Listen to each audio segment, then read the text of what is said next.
आज ईद की सुबह कितनी प्यारी लग रही है।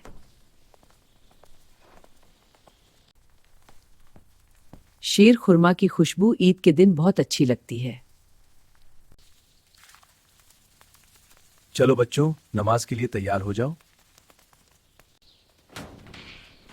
अब्बू देखिए, सब लोग मस्जिद जा रहे हैं। बैता मस्जिद आ गई, अब ईद की नमाज पढ़ेंगे। शाबाश बेटा, ईद की नमाज सही से पढ़ना। अच्छा,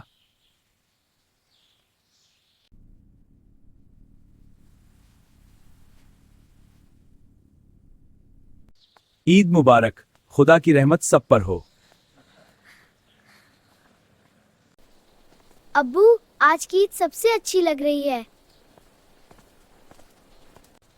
बेटा थोड़ा सा और चलना है, फिर घर पहुंचकर मिठाई खाएंगे। अम्मी, आज खूब मीठा खाऊंगा। लो बच्चों, अब चाय और मिठाई का वक्त है। अब्बू, थोड़ी देर और खेलना है। आज की ईद यादगार रही, सब खुश हैं।